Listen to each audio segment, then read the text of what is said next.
আবারও ঈদ মোবারক। ঈদের দিনের শুভেচ্ছা। ঈদ কাটছে নিশ্চয়ই আপনাদের সবারই খুব ভালো। ঈদ সবার জীবনে অনাবিল সুখ আনন্দ বয়ে নিয়ে আসুক, সেই প্রত্যাশাও আমাদের। ঈদের দিনে আমরা এবার নতুন একটা আয়োজন দেখলাম, নতুন একটা চমক দেখলাম। আমরা যে প্রজন্মের মানুষ, আমাদের আগের প্রজন্ম, তারাও বোধহয় ব্যাপারটার সাক্ষী হতে পারেননি তাদের জীবনে। আমাদের পরের প্রজন্ম তো সেই সাক্ষীতা হওয়ার প্রশ্নই আসে না। সেটা হচ্ছে ঈদ মিছিল দেখা গেল।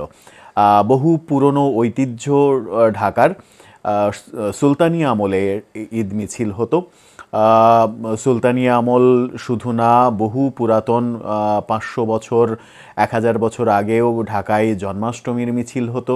সেই জন্মাষ্টমীর মিছিল এখনও ঢাকাতে হয়। প্রতি বছর জন্মাষ্টমীর দিন মিছিল হয়। হয়তো আয়োজন কলেবর কমেছে, কিন্তু মিছিলটা হয়। কিন্তু ঢাকাতে ঈদ মিছিল আর হয় না। এবার ডক্টর ইউনূস সরকার যখন নানা রকমের সমালোচনার মধ্যে দিন যাপন করছেন, তাদেরকে নিয়ে যখন নানা রকমের সমালোচনা হচ্ছে, তখন তারা সুলতানি আমলের ঈদ মিছিল ফিরিয়ে আনলো। সেই ঈদ মিছিল ফিরিয়ে এনে প্রশংসা অর্জন করলো নাকি সমালোচনার জন্ম দিল, সেটা হয়তো পক্ষে বিপক্ষে যারা আছেন তারা বিভিন্নভাবে বিশ্লেষণ করার চেষ্টা করবেন। সেই আলোচনাটা আমরাও করার চেষ্টা করব। তবে এই মিছিলে একটি ছবি বেশ আলোচনার জন্ম দিয়েছে। সেই ছবিটা হচ্ছে একজন বৃদ্ধ লোক গাধার পিঠে উল্টো দিকে মুখ করে বসে আছেন। সেই বৃদ্ধ লোকের সফেদ চুল, সফেদ দাড়ি, মুখাবয়ব যেভাবে দেখা যাচ্ছে, তাতে কারো সঙ্গে মিলে যাচ্ছে কিনা সেই আলোচনা, সেই তর্ক, কখনো মধুর তর্ক, কখনো কুতর্কে আমরা লিপ্ত হয়েছি। সেই ব্যাপারটা ভাইরাল হয়েছে সামাজিক যোগাযোগ মাধ্যমে। কি হলো ঈদ মিছিলে? আবার ঈদের দিন এমন ঘটনাও ঘটেছে, আমরা দেখেছি নাটোর জেলার লালপুর থানায় ঈদ পরবর্তী সময়ে আওয়ামী লীগের মিছিলকে কেন্দ্র করে ব্যাপক গোলযোগ তৈরি হয়েছে। যৌথ বাহিনী সেই এলাকা, পুরো উপজেলা এলাকা ঘিরে রেখেছে, এমন ঘটনাও ঘটেছে। ঈদের দিন অনাকাঙ্ক্ষিত এই ঘটনার সাক্ষীও হয়েছে বাংলাদেশ। সেগুলো নিয়ে আলোচনা করবে এই ভিডিওতে। থাকবেন পলিটিক্স টিভির নিয়মিত আয়োজনে।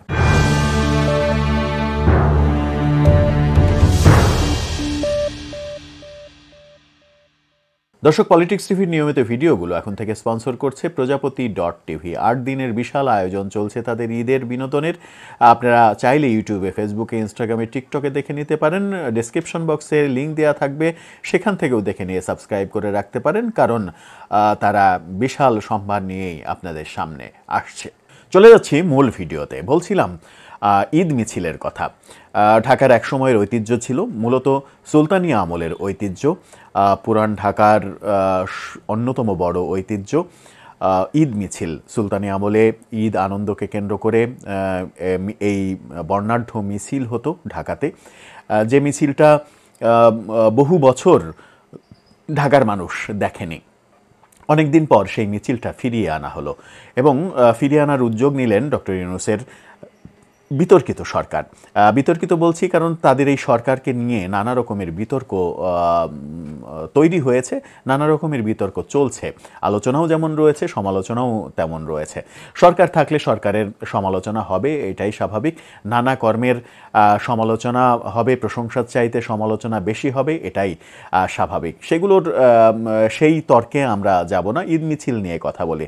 সুলতানি আমলে এই ঈদ মিছিল মূলত হতো। সেই ঈদ মিছিলটা নানাভাবে সংজ্ঞায়িত করা হচ্ছে।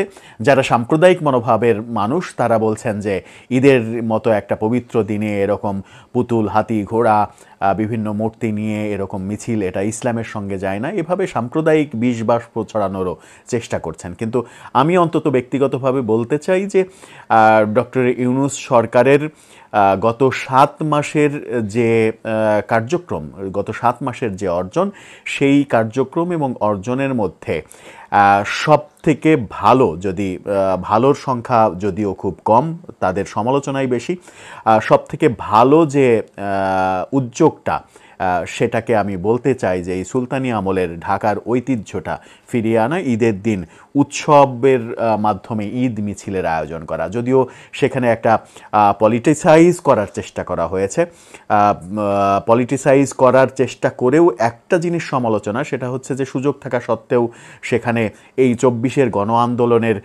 শহীদদের প্রসঙ্গ আসেনি, তাদের মূর্তি দেখা যায়নি, ২৪-এর গণ আন্দোলনের কোনো কিছু দেখা যায়নি।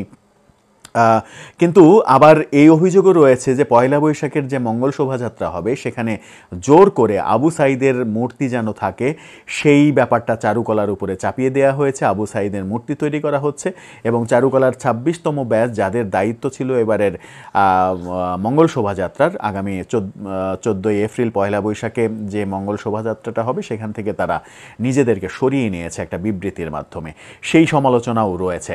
কিন্তু এখানে সুযোগ থাকা সত্ত্বেও ঈদ মিছিলে ২৪-এর কোনো স্ট্যাচু, ২৪-এর কোনো কিছুই আমরা দেখতে পাইনি। এটা একটা বড় বিষয় যে সুযোগ থাকা সত্ত্বেও তাদের নিজেদের আয়োজন বলেই ২৪-এর শহীদদের এখানে স্থান দিলেন না নাকি, এটা তো মুগ্ধর পানির ব্যাপারটা এখানে আসতে পারতো, আবু সাঈদের দু হাত প্রসারিত করা সেই মূর্তিটা আসতে পারতো, আসতেই পারতো। কিন্তু সেখানে গাধার পিঠে একজন অতিশয় বৃদ্ধ, সেই বৃদ্ধ উল্টো মুখ করে বসে আছেন, পরনে তার কালো কোট, সাদা শার্ট এবং সাদা দাড়ি, সাদা চুল, হালকা ধূসর চুল, সেই চেহারাটা কার সঙ্গে মিলে যাচ্ছে কিনা, অনেকে এটাকে ট্রল করার চেষ্টা করছেন যে এটা ডক্টর ইউনূসের চেহারার সঙ্গে মিলে যাচ্ছে কিনা, ডক্টর ইউনূস গাধার পিঠে উল্টো করে বসে আছেন কিনা। এই ট্রল ফেসবুকময় ঈদের দিনে সবথেকে বড় আলোচনার জন্ম দিয়েছে। এই ছবিটা এত বেশি আলোচনার জন্ম দিয়েছে যে ঈদের দিনে অন্য সমস্ত আয়োজন যেন ম্লান হয়ে গেছে, গাধার পিঠে উল্টো হয়ে এই বুড়ো মানুষটা কে বসে আছে এবং তার চেহারার দিকে চোখ, চেহারা, এটার সঙ্গে অনেকে মেলানোর চেষ্টা করছেন ডক্টর ইউনূসকে। কেউ কেউ আবার একটু আগ বাড়িয়ে বলারও চেষ্টা করছেন যে উদ্ভট যে উটের পিঠে চলেছে স্বদেশ, যে প্রখ্যাত উক্তিটা রয়েছে, সেই উক্তির মতো এখানে গাধার পিঠে উল্টো রথে চলছেন ডক্টর ইউনূস, দেশটাকে উল্টো রথে চালাচ্ছেন, এরকম সমালোচনাও আমরা দেখছি। কিন্তু সেই সমালোচনায় আমরা অন্তত ব্যক্তিগতভাবে আমাদের প্ল্যাটফর্ম থেকে কান দিতে চাই না। আমরা এই উদ্যোগটার, এই ঈদ মিছিলে এই উদ্যোগটার প্রশংসাই করতে চাই যে সুলতানি আমলের ঐতিহ্যটা ফিরিয়ে আনার চেষ্টা করা হয়েছে, যেটা আমার মনে হয় যে প্রতি বছরই করা উচিত, যে সরকারই ক্ষমতায় থাকুক না কেন।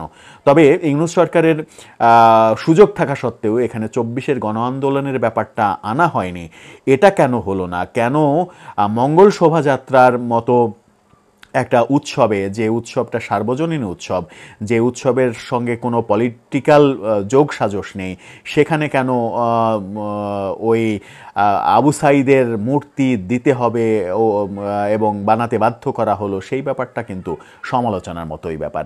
এই আলোচনা যখন করছি তখন আমরা খবর পেয়েছি যে নাটোর জেলার লালপুর থানায় একটি ভয়াবহ ঘটনা ঘটেছে। ঈদের নামাজ শেষে কিছু মানুষ জয় বাংলা স্লোগান করেছে, স্লোগান দিয়েছে এবং জয় বাংলা স্লোগান শুনে যথারীতি বিপক্ষ দল, বিশেষ করে অভিযোগ হচ্ছে যে বিএনপির লোকজন তাদেরকে বাধা দিতে চাই, তাদেরকে আক্রমণ করতে চাই, সেই মুহূর্তে বেশ কয়েক রাউন্ড গোলাগুলির ঘটনা ঘটেছে, অনেকে আহত হয়েছেন গুলিতে।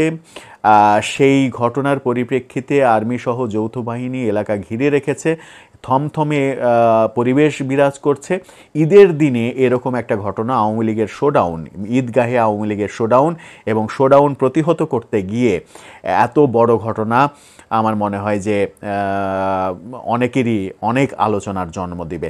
সেই আলোচনাটা যেন খারাপ দিকে না যায়, সেই বাস্তবতাটা যেন খারাপ দিকে না যায়, শুধুমাত্র সেই প্রত্যাশাই করব।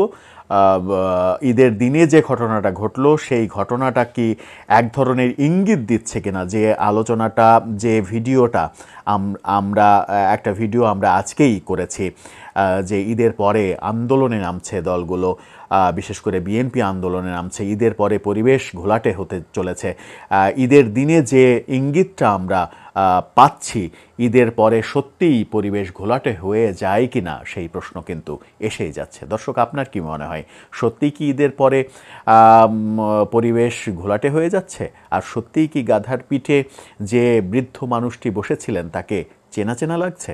আপনার মতামত জানিয়ে লিখতে পারেন আমাদের কমেন্ট বক্সে।